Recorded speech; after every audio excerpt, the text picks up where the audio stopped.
하나님 말씀 마태복음 4장 13절부터 17절까지입니다.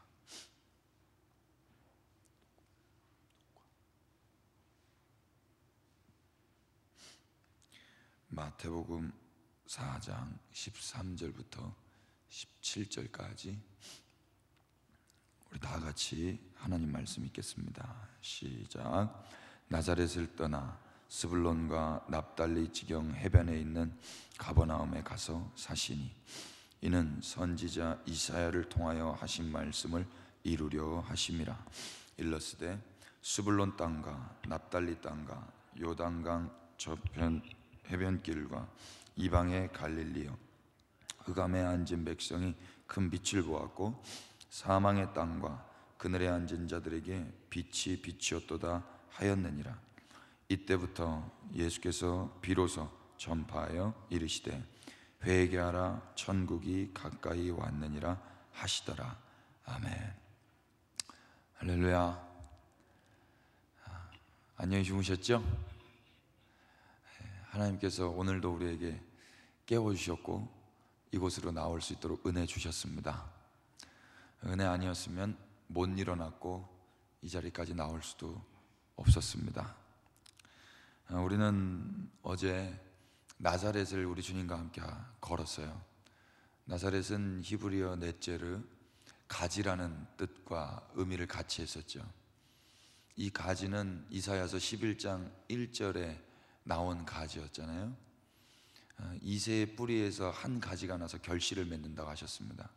우리는 그 가지가 예수님이라고 믿습니다. 그런데 요한복음 15장 5절 6절에도 가지가 나와요. 그 가지는 예수님이 아니고 예수님이 제자들을 비유로 일컬어 말씀하신 가지였습니다. 이사야서 11장에 말씀하신 가지와 요한복음 15장에 말씀하신 가지는 다른 가지예요. 그런데 그 다른 가지가 같은 가지가 됐습니다. 분명히 예수님과 다르게 떨어져서 그렇게 바닥에 내뒹굴어져 있다가 이제는 머지않아 쓰레기통에 버려지고 그 활활 타오르는 불쏘시개로 그냥 재로 다 없어질 그런 가지였는데 그 가지가 소망을 얻었죠. 그 산 뿌리로부터 살아있는 나무까지 거기에 접붙여진 거예요. 그래서 이제는 둘이 아니라 하나가 되었습니다. 할렐루야. 진짜 아멘이시죠? 예. 그래서 분명히 둘이었는데 이제는 둘이 아니라 하나가 된 거예요. 분명히 살아있는 가지와 죽은 가지였는데 이 죽은 가지가 살아있는 가지에 접붙여지자 이제 살아있는 가지로 새로운 삶을 살게 된 것입니다. 누가 이렇게 하셨습니까? 마음씨 좋은 농부가 그 떨어져 있는 가지를 집어서 살아있는 나뭇가지를 베고 거기를 가르고 거기에 그 죽은 나뭇가지를 꽂아 끈으로 꽁꽁꽁꽁 묶은 거예요. 그래서 열매 맺지 못하는 죽은 가지가 이제 결실을 맺는 가지가 된 것입니다. 그래서 우리 안에 열매가 맺혀진다면 그건 우리가 한 겁니까? 하나님과 우리 주님이 하신 것입니까? 하나님과 우리 주님이 하신 겁니다. 그래서 우리가 어떤 열매를 맺는다 할지라도 그 열매를 가지고 우리가 자랑할 수 없고 그 열매를 가지고 우리가 하나님 앞에 뽐낼 수 없습니다. 그 열매가 우리의 프로필이 되어서 우리의 마일리지, 우리가 영적으로 그 좋은 열매를 마일리지로 쌓아서 하나님 나라에 들어갈 수 있는 게 아니죠. 이미 그 좋으신 농부가 우리를 주님께 연합시키셔서 이미 우리는 주님 안에 거하는 줄로 믿습니다. 아멘.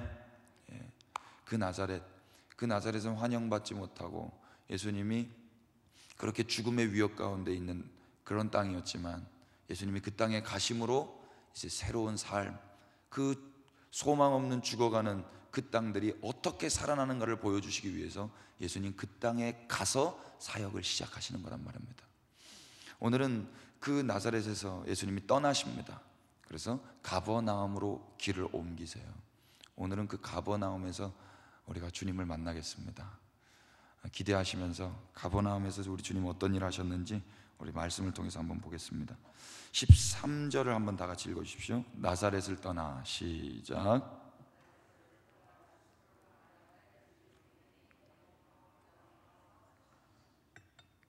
예수님이 그 나사렛을 떠나셨습니다. 그래서 스불론과 납달리 지경 해변에 있는 가버나움에 가서 사셨습니다. 가버나움은 위로의 마을이란 뜻이더라고요. 위로의 마을. 많은 사람들이 위로가 필요해요. 특별히 우리 현대인들은 많은 위로가 필요한 것 같습니다. 스트레스와 괴로움 때문에 잠도 제대로 못 자더라고요. 하나님 사랑하는 자에게 잠을 주신다는 말씀을 예전에는 학교 다닐 때 졸고 있을 때 그걸 농담으로 하나님 저를 사랑하셔서 수업 시간에 잠을 주시는구나 뭐 이렇게 듣기도 하고 저도 쓰기도 했는데 2010년 정도로 제가 기억하는데요. 그때 하나님 저에게 가르쳐 주셨어요. 하나님은 지금도 밤낮 쉬지 않고 경배를 받으시는 분이시더라고요. 말씀을 보니까 하나님 어제나 오늘이나 내일이나 변함없이 밤낮 쉬지 않고 경배를 받으세요. 그런데 하나님 사랑하는 우리에게 잠을 주시면서 경배를 그치게 하십니다. 원래는 우리가 새벽에만 이 시간 모여서 예배하는 게 아니라 밤낮 쉬지 않고 밤낮 살아서 경배 받으실 그분에게 예배해야 되더라고요. 근데 하나님께서 우리를 사랑하셔서 잠을 주시고 당신께서 받으셔야 할 경배를 포기하시더란 말입니다. 제가 그걸 알고 제가 자는 게 너무 죄송스러웠어요. 내가 자는 이유는 하나님이 경배를 포기하셨기 때문에 내가 잘 수 있는 거였구나. 저는 하나님께서 첫째 아이를 주셨을 때 아이를 볼 시간이 많이 없었습니다. 그래서 저녁 늦게 12시 넘어서 집에 들어오면 그때 애를 봐야 되는데 그때 그 자녀는 자고 있더라고요. 근데 저는 하나님 아버지의 마음이 없어서 그 자는 아이를 깨우더란 말입니다. 그래서 그 아이의 눈동자를 보고 싶은 거예요.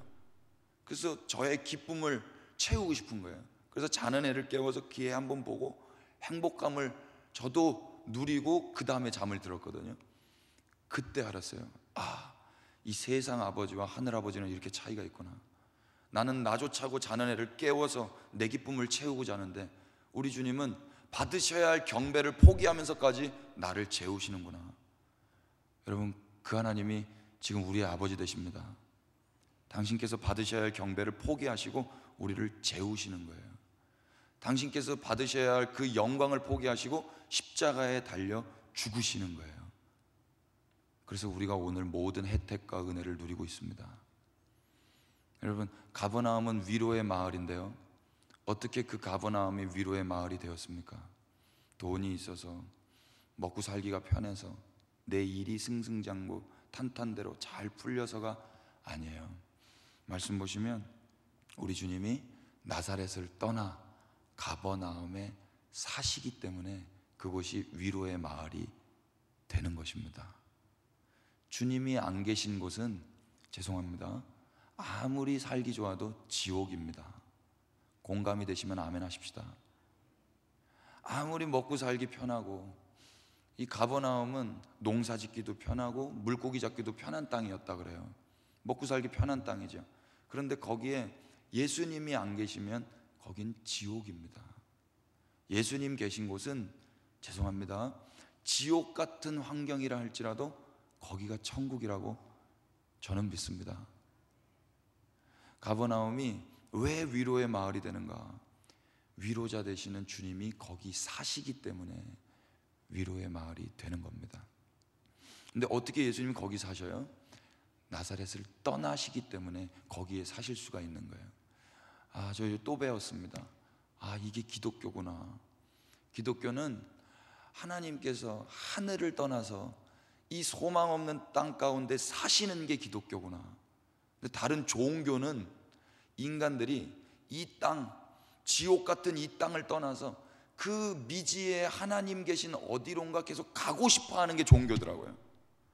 하나님은 그 영광과 찬송의 땅을 떠나서, 그 영광과 찬송의 환경을 떠나서 영광과 찬송이 없는 이 소망 없는 땅에 내려와 사시는 게 기독교인데, 우리 인간들은 어떻게든 이 땅을 탈출해서 하나님께 기도하고 신앙생활 잘하고 열심히 착하게 잘 살아서 이 땅을 탈출하고 싶어 안달난 게 종교라고요. 이 새벽에 여러분, 이 땅을 탈출하기 위해서 기도하러 모이셨다면 기독교인 아닐 가능성이 많습니다. 종교인이죠. 우리가 기독교인이라면 비록 오늘이 지옥 같은 삶이라 할지라도 주님 모시고 주님과 함께 살기 때문에 이 자리에 모이게 되는 거더라고요. 아멘 맞으시죠? 예. 어떻게 가버나움의 위로의 땅 됐어요? 예수님이 나사렛 떠나서 이 땅에 사시기 때문에 위로의 땅 되는 겁니다. 우리 안에 주님이 살고 계시다면 우리는 위로를 충만히 받고 있는 것입니다. 우리 예수님 집 주소 아세요?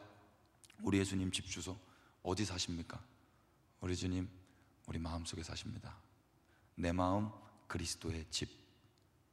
우리 주님의 집이 이 누추한 죄인의 마음입니다. 우리 주님 여기 사세요. 그래서 우리는 위로 가운데 삽니다. 우리 안에 위로가 충만합니다. 주님이 위로자 되십니다. 할렐루야. 예수님은 어디에 빛을 비추셨습니까? 우리 16절 한번 다 같이 읽겠습니다. 흑암에 시작.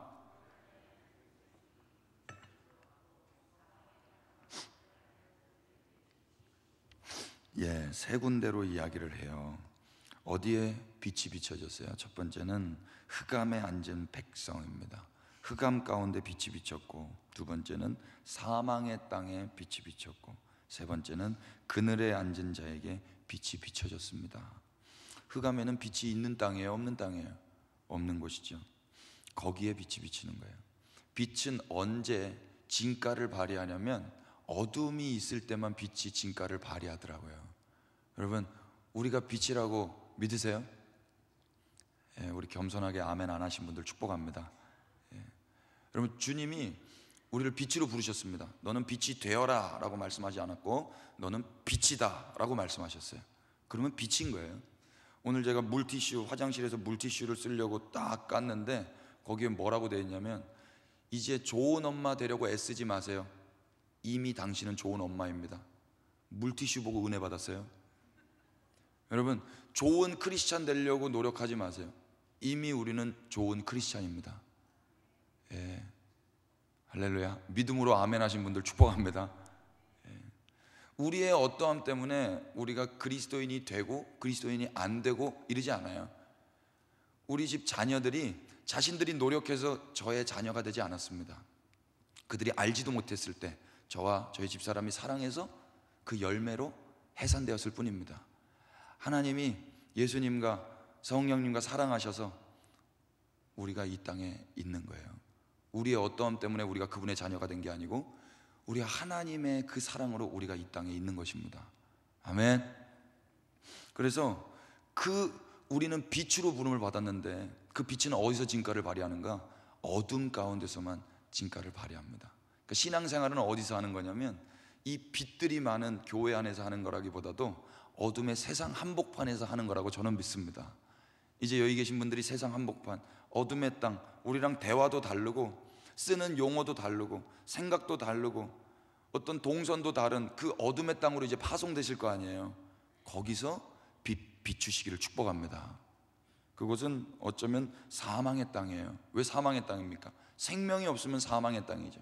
요한복음 1장에 생명이 예수 그리스도라고 말씀하십니다. 그래서 다른 어떤 것들이 다 있어도, 목숨이 있어도 예수 그리스도가 없으면 그건 죽은 자입니다. 성경은 목숨과 생명을 구분합니다. 목숨은 인간의 숨이고 생명은 예수 그리스도십니다. 아무리 숨쉬고 살고 있어도 그 안에 예수 그리스도가 안 계시면 그 사람은 죽은 자입니다. 살았으나 죽은 자의 그 사망의 땅 가운데 빛으로 오늘 우리는 파송될 것입니다. 거기서 빛 비추시기를 축복합니다.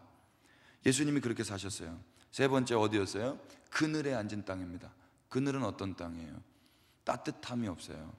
저는 머리카락이 없어서 추위에 아주 민감합니다. 1도만 떨어져도 면역력이 떨어져서 감기 걸리죠. 여러분, 하나님께서, 예수님께서 어디에 빛을 비추셨냐면 그렇게 따스함이 없는, 그렇게 그늘진 축축한 그 우울함이 충만한 그늘진 땅에 빛을 비추셨습니다. 거룩한 비타민 D, 그 거룩한 비타민 D, 비타민 D 없으면 골다공증 생기거든요. 그래서 다 마른 뼈들이에요, 세상은. 그런데 그 빛 대신 주님이 그 그늘진 땅에 임하시자 이 뼈들이 살아나는 것입니다. 여러분, 그 역할 이제 우리가 해야 될 줄 믿으시면 아멘 하시겠습니다. 예, 세 군데였어요. 흑암 가운데, 사망 가운데, 그늘진 땅 가운데 예수님이 빛을 비추셨습니다. 그 예수님이 어디 사신다고요? 우리 안에 사신다고요. 우리는 어디로 가는 거예요? 흑암의 땅에, 사망의 땅에, 그늘진 땅에. 그래서 오늘 흑암으로 보내셨다고, 사망으로 보내셨다고, 그늘진 땅에 보내셨다고 원망하면 그게 부질없는 짓이란 말입니다. 왜 보내셨어요? 그 흑암에 빛이 가야 흑암이 빛을 볼 거 아닙니까? 그 소망 없는 절망의, 죽음의, 사망의 땅에 그 빛이 비춰줘야 생명이 임할 것 아닙니까? 그 그늘진 축축한 땅에, 그 소망 없는 끈적끈적한 땅에 이 빛이 비쳐야 뽀송뽀송한 생명이 회복될 거 아닙니까? 그래서 우리를 먼저 부르시고 그 땅으로 보내시는데 왜 울고 있냔 말이에요. 원수 마귀에게 쏘은 거란 말입니다. 여러분, 회복되시기를 축복합니다. 예수님과 함께하는 자들은 이제 어떤 말씀을 듣게 되는가? 우리 말씀 한번 보시겠습니다. 17절, 이때부터 시작.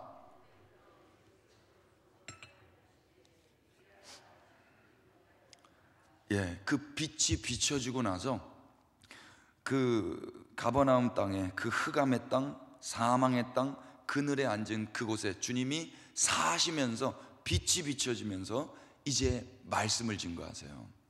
이때부터는 언제예요? 이때는 언제예요?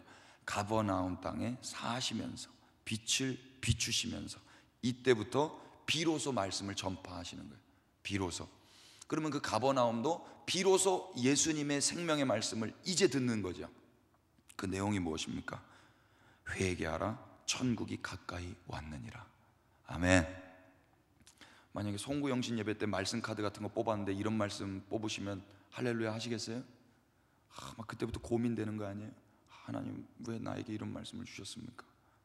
죄의 삭은 사망이요, 뭐 이런 말씀 뽑으면 1년이 괴롭지 않으세요? 네, 아니에요. 우리 주님 말씀은 내가 받기에 부담돼도 다 복음인 줄로 믿으시기 바랍니다.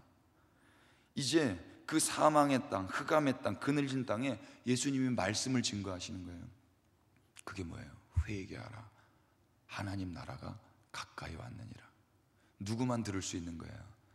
그 위로자 되신 주님이 함께 거하시고 계신 그 땅의 백성들만 들을 수 있는 겁니다. 그 땅의 백성들만, 여기 계신 분들만 회개하라, 천국이 가까이 왔느니라를 들으실 수 있어요. 길거리에서 못 듣습니다. 우리만 들을 수 있는 거예요. 왜 그렇죠? 주님이 우리와 함께 하시기 때문입니다. 위로자 되시는 주님이 사시는 그 가버나움 땅만 이제 회개하라, 천국이 가까이 왔느니라를 듣는 거예요. 우리 안에 주님 사시면 우리는 이 말씀 듣게 됩니다. 이 말씀. 근데 이 회개하라가요, 막 이렇게 일갈하면서 하는 게 아닌 것 같다라는 마음이 들었어요. 하나님 감동을 주셔서 아침마다 이제 학생들, 다음 세대들을 만나게 하셨는데 하나님이 그들에게 회개하라 이 말씀을 전해야 된대요. 아침에 학교 가는 것도 힘든 아이들에게 고개 툭 떨구고 그렇게 어깨 무거운 십자가 짐을 지고 걷는 것처럼 그런 학생들에게 아침부터 회개하라는 말하기가 제가 매우 불편했어요. 근데 하나님 계속 강권하시니까 할 수밖에 없었어요. 그래서 제가 어떻게 말했냐면, 미안해, 근데 회개해야 돼. 얘들아 미안해, 여러분 죄송합니다, 아침부터 이런 말씀 드려서 죄송합니다. 그런데 회개해야 돼요. 하나님 나라가 가까이 왔습니다. 우리 주님 오실 날이 멀지 않았습니다. 이제는 다른 게 중요한 게 아니고 우리의 정체성 분명히 하고 우리의 방향성 분명히 해서 내가 지금 누구의 주인인가, 내가 지금 누구의 종인가, 나는 누구를 위해서 사는가, 나는 누구를 사랑하고 무엇을 위해서 사는가, 이거 분명히 하는 게 더 중요합니다. 회개하셔야 됩니다. 미안해, 이거 해야 돼. 제가 그러고 있더라고요. 그러니까 우리 주님이 회개하라는 말은 미워서 죽이려고 말씀하신 게 아니고 사랑하기 때문에 회개하라고, 하나님 나라가 가까이 왔다고 가르쳐 주시는 거더라고요. 여러분, 회개하라는 말 들으면 괴로워 마시기를 바랍니다. 주님이 우리 안에 사시기 때문에 가르쳐 주시는 거예요. 주님이 안 사시는 사람은 이 말씀을 들을 수가 없어요. 그냥 자기 멋대로 살다가 인생을 끝마칩니다. 주님이 함께 사시는 사람은 매일매일 회개해야 되는구나. 모든 게 다 죄예요. 모든 게. 사도 바울이 그랬습니다. 사도 바울은 우리 주님 처음 만나고 갈라디아서를 쓰는데 그때는 자기를 사도라고 이야기해요. 그리고 시간이 한 7년 8년 지나서 그 다음에 에베소서를 쓰나요? 그때는 내가 사도 중에 지극히 작은 자라고 그래요. 그리고 또 7년 8년 지나서 고린도 전서를 쓰는데 거기서는 내가 성도 중에도 지극히 작은 자다, 사도직을 감당할 수 없겠노라, 이렇게 말해요. 그리고 죽기 1년 전에 디모데전서 1장 15절에 내가 죄인 중에 괴수다라고 이야기를 해요. 점점 신앙이 깊어지면 깊어질수록 하나님 앞에 점점 가까이 가면 가까이 갈수록 자기가 죄인이라고 고백하는 거예요. 빛 가운데 나아가면 나아갈수록 우리 안에 그 허물들이 더 보이는 겁니다. 흰 옷을 입으면 입을수록 조그만 더러운 게 더 많이 보이는 것처럼, 여러분, 주님이 우리 안에 사시면, 위로자 되시는 주님이 우리 가운데 사시면 우리는 회개하라는 말씀을 들을 수밖에 없습니다. 회개하십시오. 회개하십시다. 하나님 나라가 가까이 왔습니다. 왕이신 주님이 이제 머지않아 오십니다. 그때 우리가 어떤 사람인지 다 들통나게 됩니다. 우리는 어떻게 살아야 됩니까? 이 말씀만 읽고 우리 기도하겠습니다. 고린도 후서 4장 6절부터 12절인데요 우리 살아있는 자가부터 읽겠습니다. 우리 살아있는 자가 항상 예수를 위하여 죽음에 넘겨지면 예수의 생명 또는 우리 죽음에 하나님과 하리라. 사망은 우리 안에 역사하고 생명은 너희 안에서 역사하느니라. 사망은 누구의 역사냐? 우리 안에서. 생명 너희 안에서. 생명이 주셨대요. 생명으로서 역사는 왜 사망이 우리 안에 역사한다고 그러지? 생명, 그 위로자 되시는 주님이 우리 안에 있는 자들은 거꾸로 살아갑니다. 우리는 사망으로 나아가요. 그래서 사망을 우리가 담당합니다. 그 결과 어떻게 됩니까? 그 사망의 땅 가운데 있는 자들은 생명을 누리게 되는 거예요. 마치 우리 생명 되시는 예수님이 흑암 가운데 오셔서 흑암의 땅이 위로를 받았던 것처럼, 마치 생명이신 주님이 사망의 땅 가운데 오셔서 그 사망의 땅은 회복되는 것처럼, 마치 따뜻한 주님이 그늘진 땅에 오셔서 이제 그늘진 땅은 없어지고 이제 빛이 비춰졌던 것처럼, 이제 그리스도인들도 그 생명이신 주님과 함께 그 사망으로 뚜벅뚜벅 걸어가는 것입니다. 그러면 우리가 가는 그 사망의 땅에 우리가 그 사망을 삼켜 먹고 이제 그 땅에는 생명의 꽃들이 피는 것입니다. 할렐루야. 그렇게 사는 거더라고요. 좀 몰랐어요. 성경이 가르쳐줬어요. 사망은 누구 안에서 역사합니까? 우리 안에서. 이제 그러면 생명은 누구 안에서 역사합니까? 너희 안에서. 이제 직장으로 가십니다. 사업장으로 가십니다. 우리는 가정으로 돌아갑니다. 그러면 우리 안에 생명이 있어서 우리가 가는 그곳은 이제 우리가 그곳에 있었던 사망 다 잡아먹고, 우리가 사망을 다 잡아먹으면 그 땅은 이제 생명밖에 없는 거예요. 할렐루야. 이제 그 땅에 사람들이 살아나게 되는 것입니다. 우리가 가는 땅들마다 사람들이 살아나는 것입니다. 여러분, 직장에 가셔서 사람들이 살아나는 것을 경험하시기를 축복합니다. 아멘. 우리 골목골목 갈 때마다 그 땅이 어두웠지만, 흑암이었지만, 사망이었지만, 그늘졌지만 생명 빛 되신 주님과 함께 거니시는 우리로 하여금 그 땅이 생명의 땅 될 줄로 믿습니다. 아멘이시죠? 예. 그래서 우리가 흑암으로 걸어갈 때 그곳에 빛이 임할 것입니다. 우리 안에 빛 되신, 생명 되신 예수님이 계시다면, 우리가 사망으로 걸어갈 때 두려워하지 마세요. 그 사망은 생명으로 변할 것입니다. 우리 안에 생명 되신 예수님이 계시다면, 우리가 그늘진 땅으로 걸어갈 때 그 땅은 따뜻하게 변하게 될 것입니다. 우리 안에 따뜻하신 주님이 계시다면, 주님이 그것 원하신다고 저는 믿습니다. 오늘 하루 그 주님, 위로자 되신 주님 모시고 그 사망의 땅, 흑암의 땅, 그 그늘진 땅으로 파송되셔서 그 땅을 살리시고 그 땅에서 예수님 높이시고 예수님과 함께 그 땅이 영화롭게 되는 것을 보고 내일 새벽에 또 만나 뵀으면 좋겠습니다. 할렐루야. 기도하겠습니다.